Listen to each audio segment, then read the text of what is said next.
Okay, welcome everyone to Novak's 2020 webinar series. We've been consistently doing these webinars. We were initially doing them one a month. Then when we got into the pandemic and everybody was homebound, we started doing them a little more frequently. And we've had great success, and it's been really heartening to see all the people participate, and we get many repeat customers. So we hope we're providing quality content, and I can say with pretty good confidence that tonight we're going to have some good content because we have some great panelists. Before we get started, a couple ground rules. You'll notice that you're on mute. The way to communicate with either Novak staff or the presenters is to use your chat function in the box that's on the right side of my computer. If you have questions at any point throughout the presentation, please feel free to type it in. We're going to have two separate presentations tonight from two different people, but at the end, we will make sure we get as many questions answered as we possibly can. So what will happen is when Scott and then Eric conclude, I will go through, or someone on staff will go through and get as many questions answered as possible. If you don't get your question answered here, we will have a record of it and we can perhaps do some follow-up. So, without any further ado, I want to introduce a couple guys tonight that I've been colleagues with for some time and consider friends as well. We're also very lucky to have the top brass from the Motorcycle Industry Council. You'll hear from Eric Pritchard, the CEO and president of MIC, a little bit later. We're going to start with Scott Schlegel, who is the Senior Vice President for Government Relations with the Motorcycle Industry Council. He's going to talk to you a little bit about what's happening in DC, some of the issues facing us in Congress and with public lands agencies. Then we'll hear from Eric, who'll talk a little bit more about the state of the industry, where we're headed, what it's like during these crazy times with the pandemic and everything else going on in this country.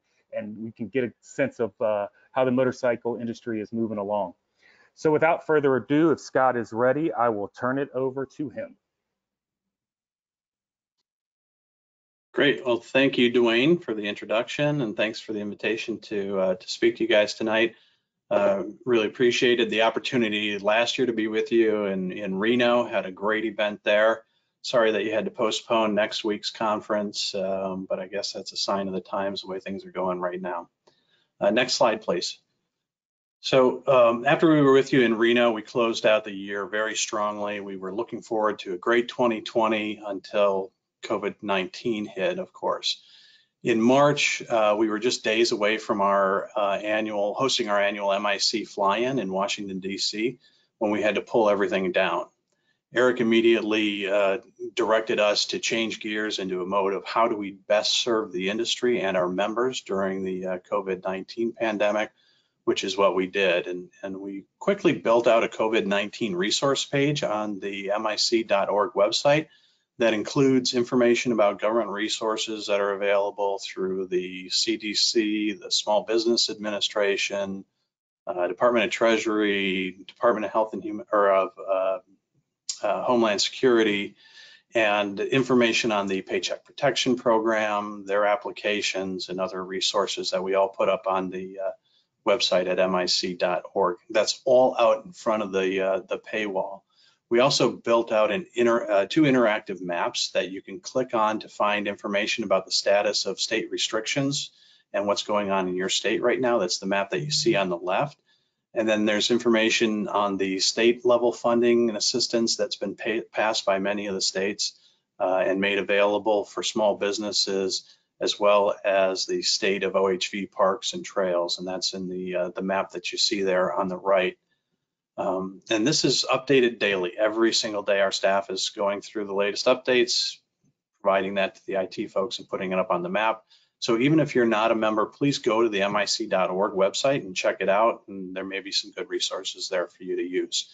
Next slide, please.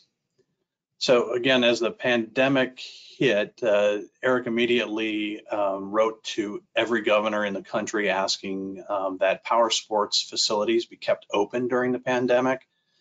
So that we could ensure essential workers like police, fire, EMS, military would have their motorcycles, ATVs, RVs serviced and remain operational.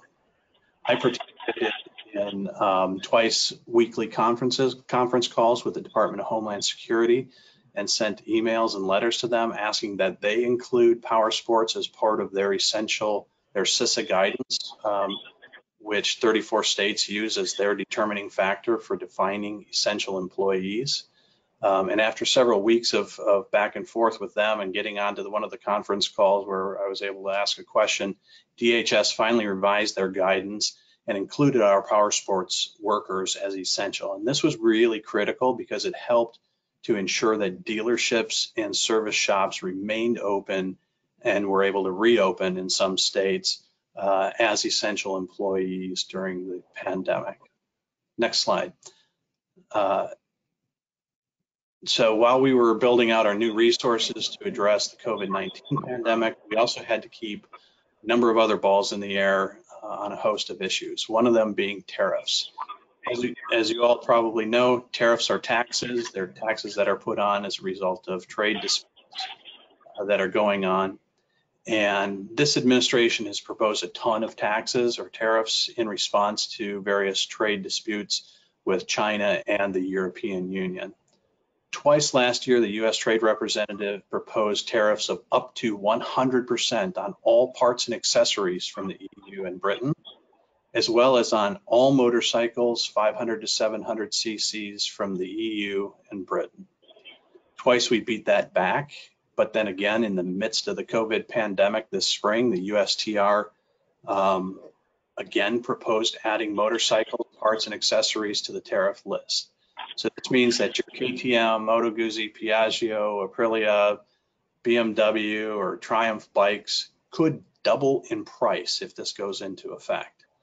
Likewise, any parts for your bike, your ATV, or your ROV that are coming in from the European Union countries or from Britain could increase by up to 100%.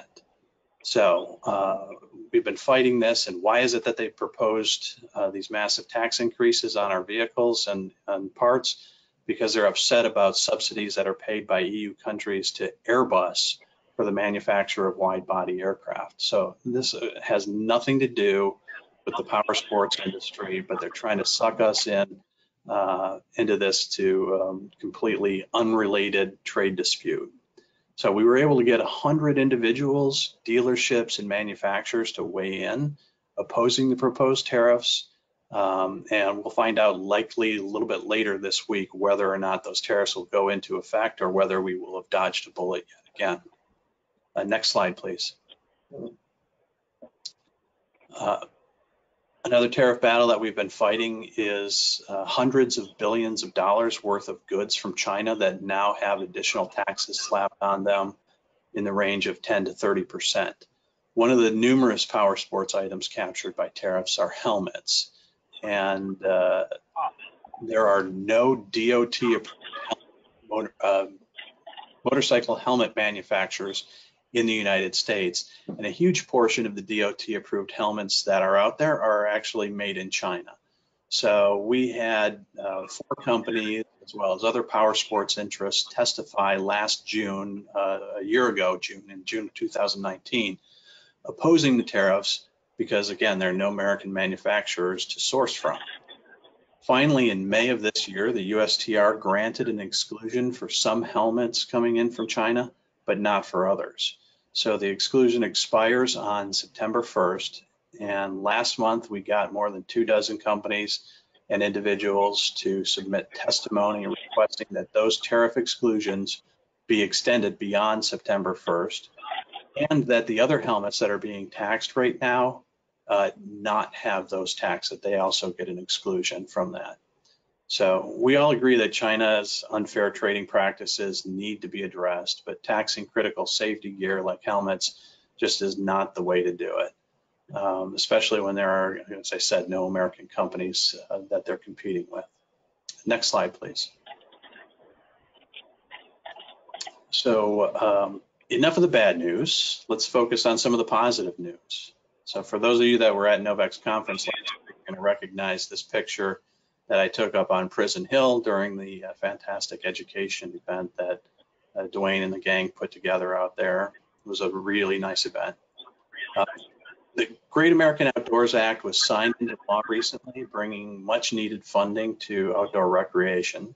And it's been a decade in the works. For 10 years, various organizations have been working to get this bill passed. And the Great American Outdoors Act uses royalties from oil and gas development on federal lands to provide billions of dollars for recreational interests in two large pots of funding. First one is that it fully funds the Land and Water Conservation Fund to the tune of $900 million per year.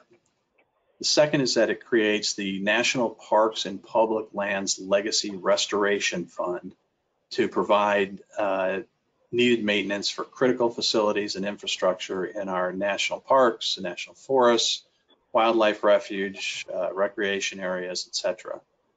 There are nearly $11 billion worth of deferred maintenance. This is maintenance that has not been done, nearly $11 billion worth in the National Park Service alone. And that number balloons up to $20 billion of deferred maintenance when you include the Forest Service, Bureau of Land Management, Fish and Wildlife Service as well. So this bill directs up to $6.65 billion to priority fixes in the National Park Service, and up to $3 billion for agencies such as the Forest Service and BLM. And the bill has wide bipartisan support with 59 co-sponsors in the Senate, including 42 Democrats, 15 Republicans, and 2 independents. It passed the Senate on a 73-25 vote back in June, and then the House passed it on, again, a wide bipartisan vote of 310 to 107 a couple of weeks ago, and then the president signed the bill into law last week.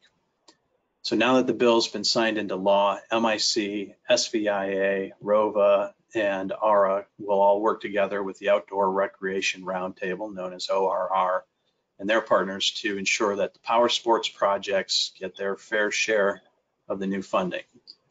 ORR organized a webinar with the U.S. Forest Service last week to stress our priorities, and we plan similar meetings with the National Park Service, Bureau of Land Management, and Fish and Wildlife Service in the coming weeks. The U.S. Forest Service receives $285 million a year under the bill to address their maintenance backlog. And their leadership told us that they expect measurable improvements to recreation infrastructure throughout the life of the authority of this bill. And they're going to divvy it up where 60% of the funds go to Washington, and they'll be doled out through separate competitive processes for applications that come in. And then the regions will get 40% of the funds to make their own competitive process and decision-making for maintenance in the regions. So one of the things we talked about was public-private partnerships being important in this process, to have their contribution, have private contributions help leverage additional federal dollars, make those federal dollars go further. We also stress the importance of transparency and accountability on the prioritization and selection criteria for the various projects. So the National Park Service is being vetted right now at the Department of Interior. So we'll learn about their projects soon, but their deferred maintenance is going to go into 3 buckets. The first being for recreation, second being for infrastructure, and then the third being for mega projects like roadways and things like that. And that's going to be more transportation heavy in the initial period for the National Park Service. So that could bode well for our recreational interests. And next slide, please. So now that we're fixing up our public lands, we need to be able to make access to them easier. That's a picture of my niece, Taylor, after she got done with a ride in Michigan, and she loves getting out on the public lands in Michigan and doing some riding in the dirt. On July 29th, the House Natural Resources Committee passed the Simplifying Outdoor Access to Recreation Act, or the SOAR Act, it's called. And they passed it by unanimous consent, meaning that everybody agreed to it. It's HR 3879 is the bill. And that bill also includes most of the provisions from the Recreation Not Red Tape Act, which is R&R, they call it, the Recreation Not Red Tape. And these bills are widely supported by the recreation community. So some of the key provisions in the SOAR Act included modernizing and streamlining the outdoor recreation permitting process to remove barriers and increase outdoor recreation opportunities, supporting the creation of outdoor recreation sector leadership positions within state governments, as well as coordination with recreation and tourism organizations, extending recreation shoulder season on public lands, modernizing feed collection and allowing outdoor recreation passes to be sold online and entrance fees to be paid digitally and online by park visitors, which is a great thing in this modern world.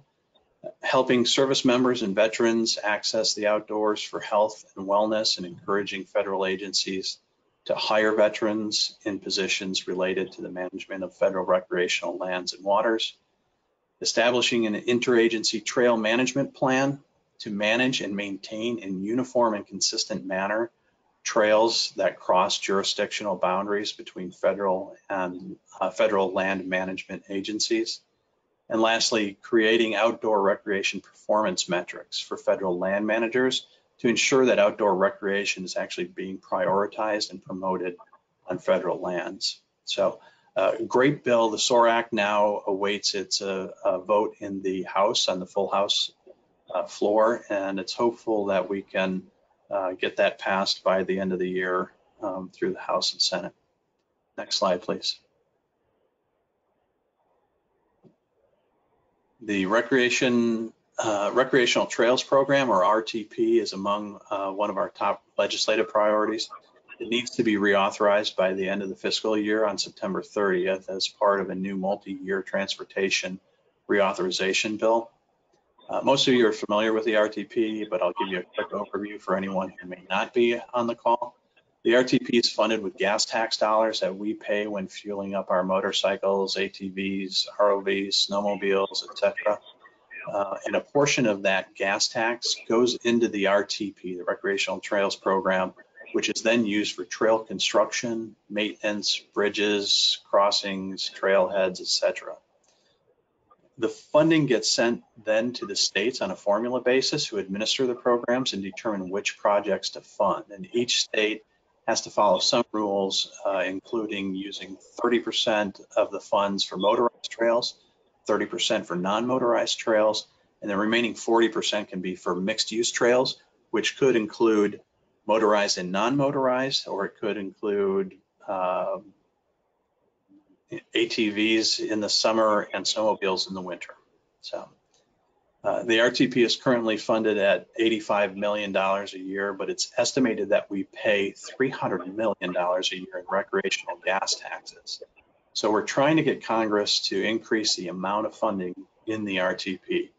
We got language into the appropriations bill last year to instruct the Federal Highway Administration to provide a new report on the estimated recreational gas tax that's paid. And that report is due out any day now. It's actually past due, so we're hoping that we can see it any day.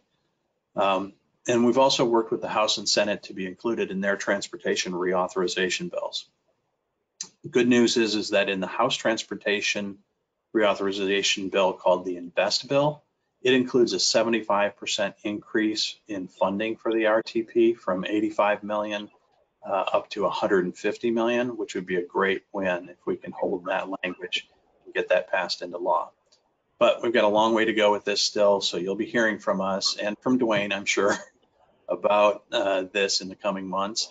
And we'll need you to weigh in with members of Congress. So for those of you who are members of ARA, you're definitely going to get some calls to action from them and asking you to contact your members of Congress as well. And ARA has excellent information about what trails have been funded in each state. And they also have an RTP quiz that you can take to better familiarize yourself with the RTP program. So I urge everybody to visit their website, which is arra-access.com, arra-access.com, to see what's been funded in your state. Next slide, please. And speaking of great projects that are being funded by the RTP, the Coalition for Recreational Trails has their annual RTP Achievement Awards each year. And the deadline to nominate your trails is this week, August 15th. So see the address for the award nomination form here on the screen. You can take a picture of it or screenshot it if you'd like. Please nominate your trails for the awards. We're always looking for motorized trail nominations, and Dwayne is one of the key leaders on the awards committee for the Coalition for Recreational Trails. So please let him know if you have any nominations, even if you need a little bit more time past this week's August 15th deadline to get them in. So next slide, please. So with that, this is my contact information. Look forward to hearing from folks, and feel free to reach out to me anytime. And with that, I will turn it over to Eric. Thanks, Scott. Hearing that report has been a reminder of just how much work has been done since all of this craziness started in the middle of March, and I appreciated hearing that review. Certainly the GR teams have been busy, and we've had a lot of conversations too with the NOVAC team, regular conversations with Dwayne. Clearly the organization is in good hands under his leadership, and glad we were able to work together to make this happen today. Obviously, I wish we were doing this in person. I enjoyed my time with everybody last year in Reno, and it would be a whole lot more fun if we were doing this something similar. But this is the best we can do under the circumstances, and I'm glad we could do this. I want to give an update on the industry, but just sort of orient you kind of what's been going on with us at MIC, MSF, SVI, and ROVA. Like everybody else, all of our plans were thrown out the window, of course, once mid-March hit. We've been working from home since the early part of March. We actually could see the writing on the wall in California and Virginia, and went ahead and made the change. So we've essentially, our offices have been empty except for occasional visits in to pick up mail or maybe do a big print job or something. But otherwise, much like a lot of other people across the country, our lives have been quite disrupted, and our work's been disrupted. And that's manifested itself in a couple big ways. One, our trade show, AIM Expo, we postponed from October to January. And now, of course, we're keeping an eye to make sure that January is going to work. But that was a big change. And the other has been training. That clearly, with states having stay-at-home orders, difficult to deliver training, that has eased somewhat, but still, it varies across the country. And so that is something that, we'll continue to deliver training so long as we can do so safely, so long as it's available to people and it can be done in a way that is consistent with what, our priorities are, and the priorities of health and safety for residents of each state, and certainly in the state governments who get to call these shots ultimately anyway. So with that and sort of that setup, I think the big question back in March and April for the industry was sort of what's going to happen with power sports. As you know, power sports sales tend to travel opposite of unemployment numbers, right? So they sort of move in opposite directions. And here we saw unemployment going up across the country, and the expectation would be that power sports sales would drop. The good news is that hasn't happened. It's not perfect, it's uneven, but I'll show you some slides here to give you a sense of performance. Let's go to the next slide. I'll show you off-highway sales. So we're talking about off-highway motorcycle sales. Up 50% for the first half of the year compared to 2019. Obviously, that's significant. Now, those tend to be less expensive, of course, and lower margin. But no matter what, if you asked people back in March or April, would you be excited about a 50% increase in off-highway motorcycles? Clearly, the answer would be yes. And if you note that second bullet there on the left side, Duals are up too, about 21%. And duals, given that they've got an on-highway element as well, that's encouraging for on-highway sales in general. But I will say that on-highway sales, purely on-highway, there's a dip. And I don't have the number in front of me, but I know that they've dropped some. The real story is off-highway. And if we go to the next slide, you'll see that this is consistent. ATV sales for that same period, January through June, year over year, up 43%. So the takeaway here, and I don't think this is news to anyone who's been paying attention to what's been going on in outdoor recreation, all outdoor recreation is up. So, I talk to folks in the RV industry, bicycle industry, boating, camping, you name it. Outdoor rec is up across the country. It's not in pockets. It's not one state or another state. It's across the board. And if you've tried to go buy a bicycle in the past couple months, then you know full well what I'm talking about. Very difficult to buy a bicycle. Very difficult to buy an RV. Boating through the roof. Kayaks, around here you can't buy a kayak. And I know that folks in my sort of just group of friends and family who've never owned a recreational vehicle, meaning an RV, like the big camper type, lots of interest because people don't want to get on an airplane, right? And so you're going to go for a road trip, you might as well be comfortable.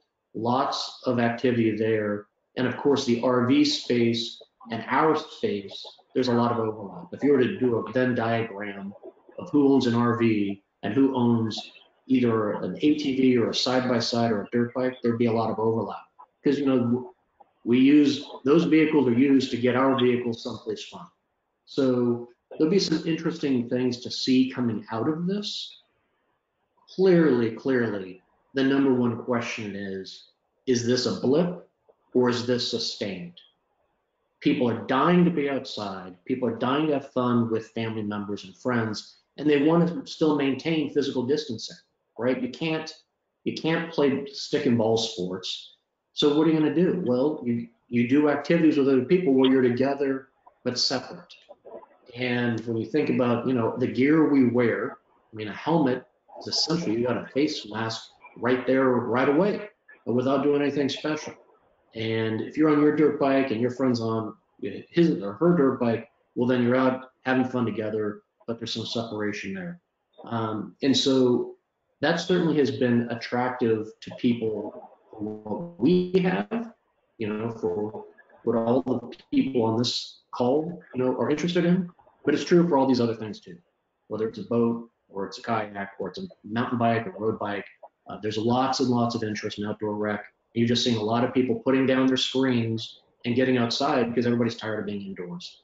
And if you're a kid and school now is online and you're looking at a screen, the last thing you're going to want to do is look at another screen after looking at that, school screen for the past 4 hours. So we've got something here that's attractive, it's clearly resonating with people, and we certainly have a responsibility to carry that on. And that when I say we have a responsibility, I mean everybody on this call, and I'll come back to that idea. But you should be very excited about what's going on.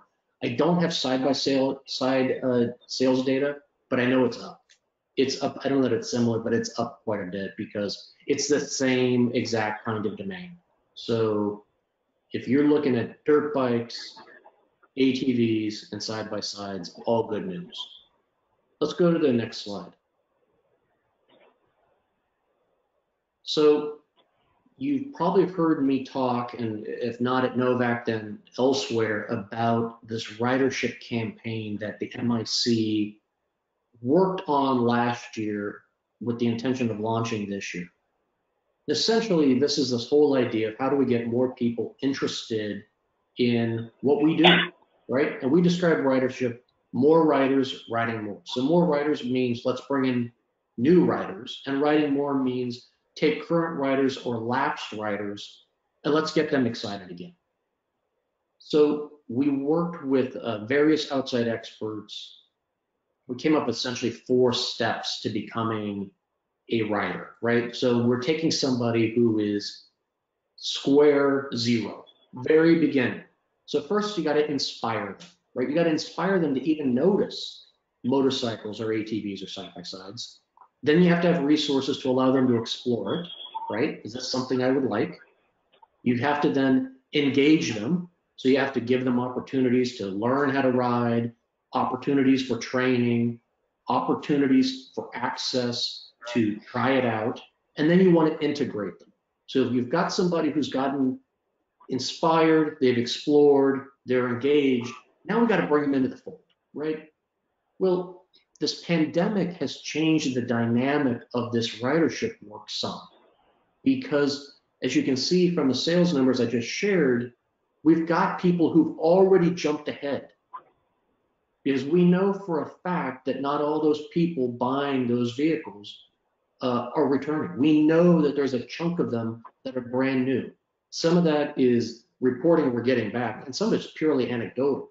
But if you've been in a dealership lately, or you work in a dealership, you've definitely dealt with people, seen people who don't know that much about what it is we do and what we enjoy, but they're interested. But for the people who've bought, they've already moved ahead. They're well past inspired. They've well past explored. They're engaged. They're riders. They may not know much yet, and we'll come back to that. They may not be good, and we'll come back to that. But they are there, and it's really the key is going to be integrating them into what we do. But nonetheless, we know there are people out there who still haven't been inspired. There's still a whole section of the population that could become interested in what it is we do. So we started a campaign on social media that focuses on two facets. One's commuter, right? So on highway, and the other is recreation. The whole point is this is the inspiration stage. We want to inspire new people to get interested. So if we go to the next slide, you can see the commuter messaging. So you can see the notion here. We want to show comparison of what, how are you going to be practicing social distancing, physical distancing, if you're on a bus or you're on a subway or you're trying to carpool with people and you're stuck in traffic. We have an alternative that should be attractive. And it's certainly more attractive than buying your own car. If you're a person who's worried about the expense or parking, motorcycle much easier to deal with than an automobile. So this messaging has gone out, and we're just testing and retesting and retesting sort of the responsiveness to it. And if a person clicks on it, then they end up going to a little purpose-built website we called Find Your Ride. And the idea is to get a person started either with a nearby dealer or nearby training location. That will become much more sophisticated.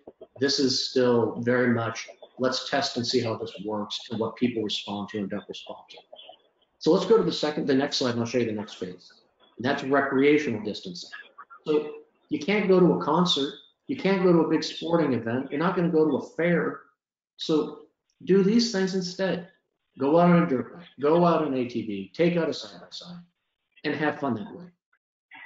Same, very similar point. You're trying to get people who otherwise weren't thinking about what it is we do and give them the idea that, that might be something I'd enjoy. So again, takes you back to the Find Your Ride website and allows people to start to explore on their own. And you can see on the slide there's a website, there's a link there to the MIC website. That's the ridership toolkit.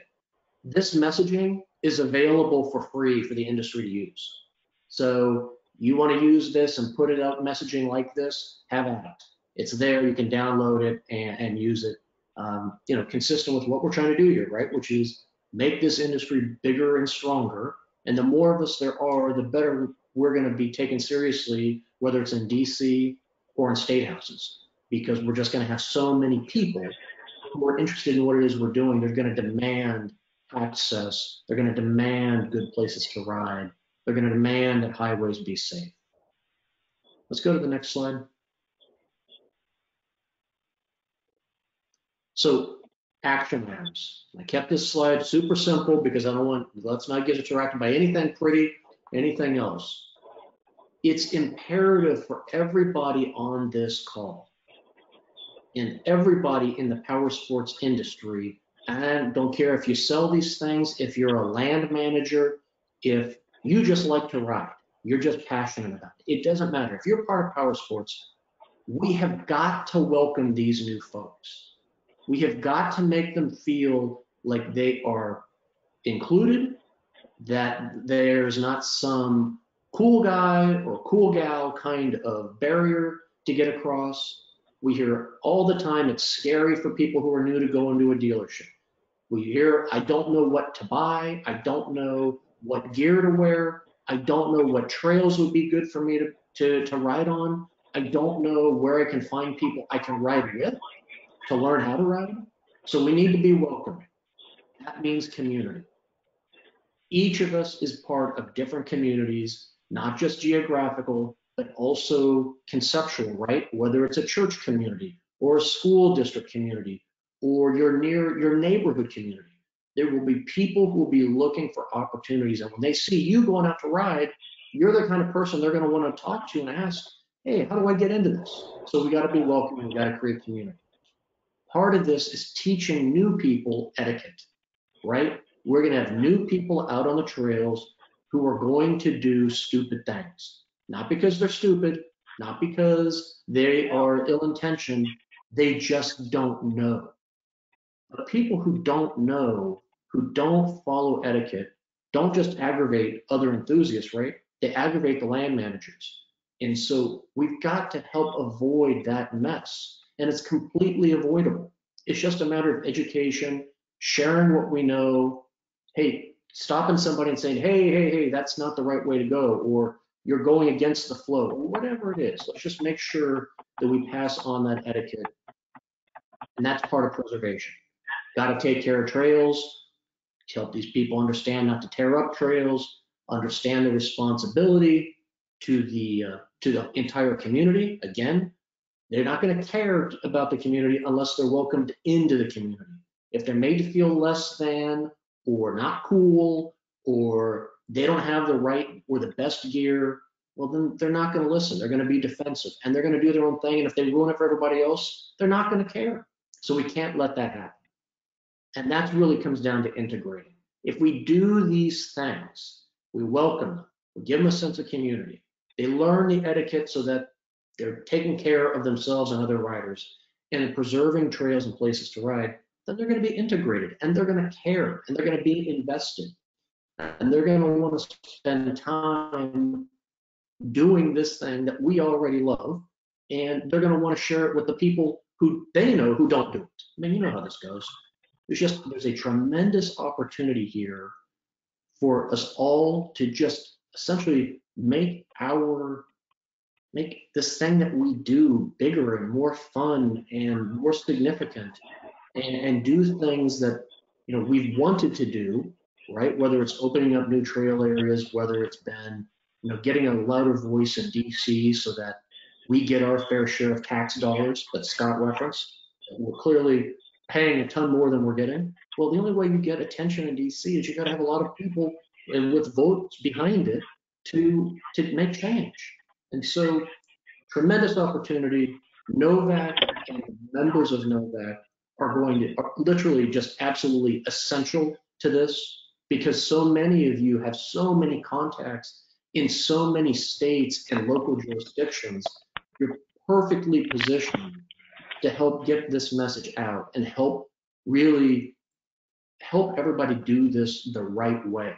Because it would be such a blunder to screw this up or let it get away from us all, and it just turns into a hot mess. Nobody wants that. So, with that, Dwayne, we'll continue to talk about how, we can work together, the best way to, align what we're doing and make sure that, we're sending out the right messages, do what we can to continue to support Novak's work, and really just see where this all goes. But it's a tremendously exciting time for all of us involved. And, we should see some interesting things happening over the coming years if we do this right. So with that, maybe Dwayne, I'll turn it back over to you and see if there's anything you wanted to have follow up on. And then if there were any specific questions that perhaps need to be answered or should be answered. Excellent. Thank you, Eric. Thank you, Scott. I think you can tell from these presentations that, our industry is in good hands. And, when we first started seeing the MIC reports that sales were up, it was kind of confusing, but it can be good news. And it makes sense when you hear it in Eric's narrative that, recreation is up globally. And this is a fun way to get outdoors. We've always known that. And we may have some new entrants, but we may have some returning riders. And as Eric has indicated, we're going to work on making sure we get some good messaging out to those folks so they understand how to recreate with Novac's ethic, and that's safely and responsibly. We do have a couple questions. I'll start with Scott. And the question is there anything OHV enthusiasts can do during the campaign season to help OHV recreation?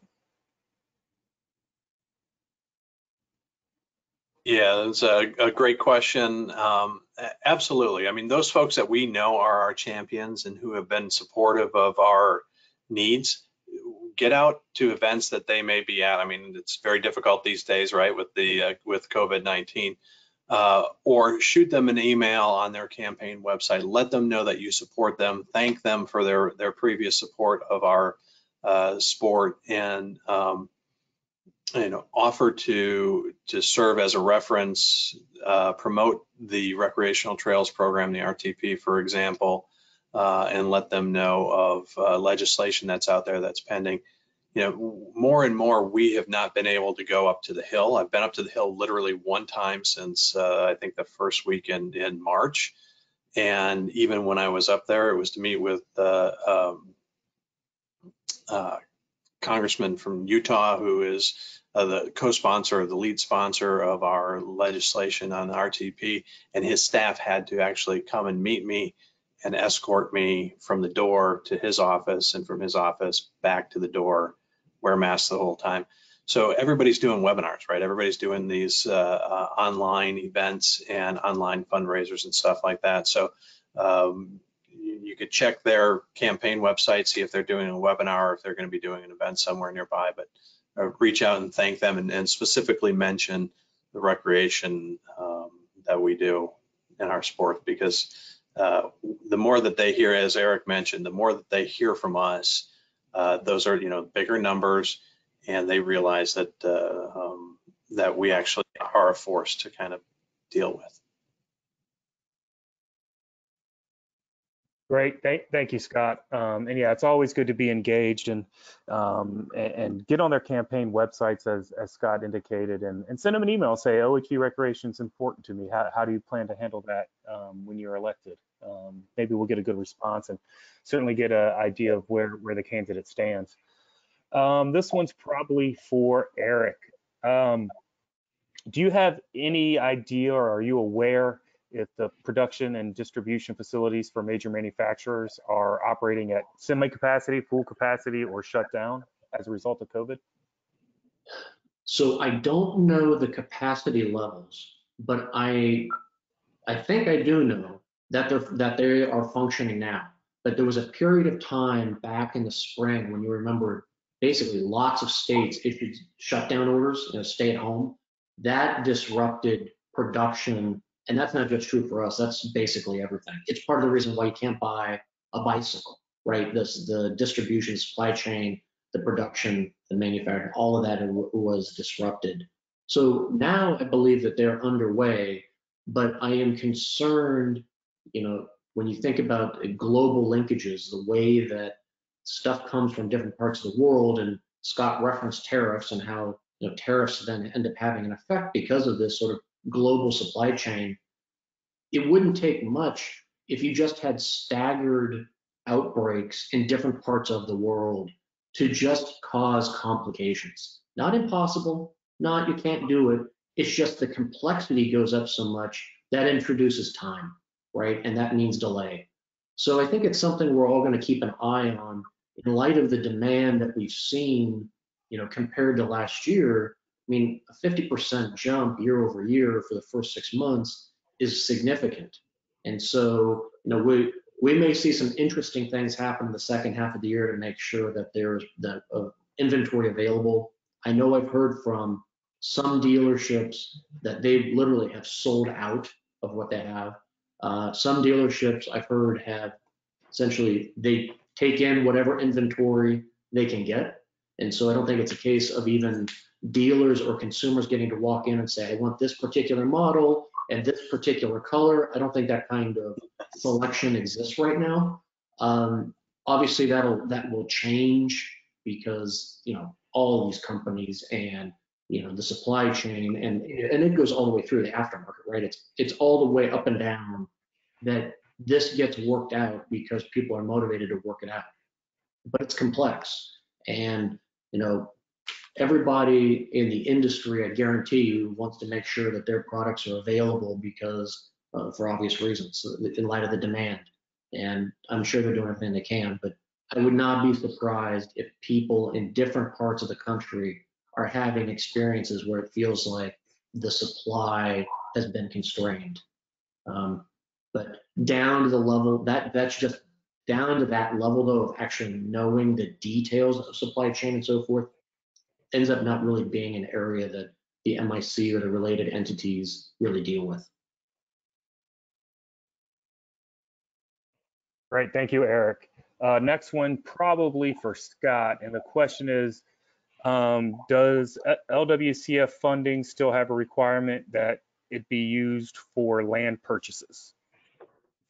So it can be used for land purchases, but there are other things that you can use the LWCF money for, including maintenance. And that is, some folks have a bad taste in their mouth about LWCF because they've got a particular land purchase that went on somewhere in their state or in their region that was, they saw it as a land grab or something like that. But there are a lot of really good purchases that can be done with the LWCF money. And there's a lot of other good things that can be done with it too. So it's not just for purchases. Thank you, Scott. Looking through here, Eric, we heard about how vehicle sales are up. Do you have any sense of how the aftermarket is doing through this pandemic? I've heard anecdotally good things, but we don't have aftermarket sales data. So I'm only going off of what I've heard from just folks out there. And it's clear that there's been good activity.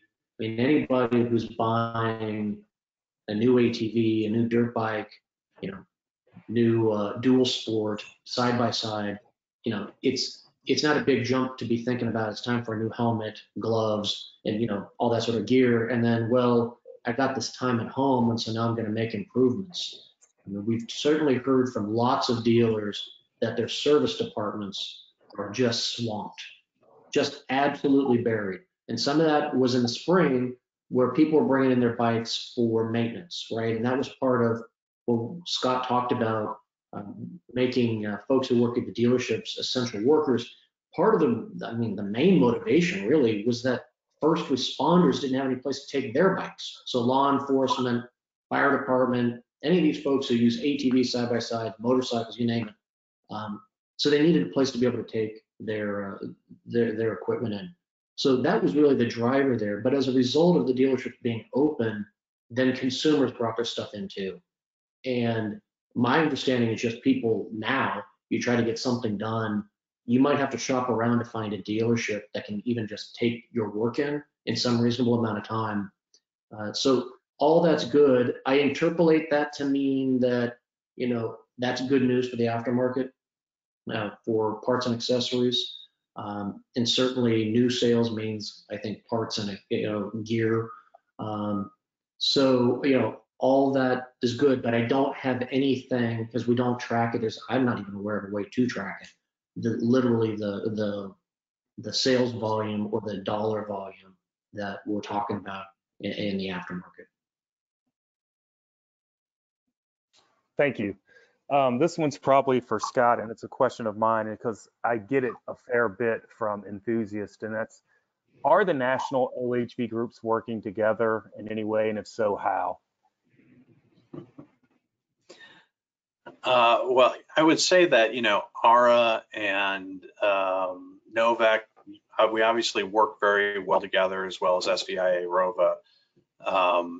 On certain issues, there are things like the Coalition for Recreational Trails, which is not just OHV groups, it's non-motorized as well. But on the RTP program in particular, we've got several motorized interests who are represented in that, as you know, in that campaign.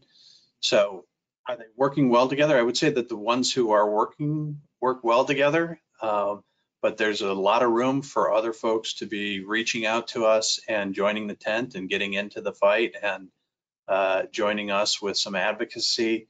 It doesn't have to be a lot, and you don't have to know a lot either to be involved in a lot of this stuff.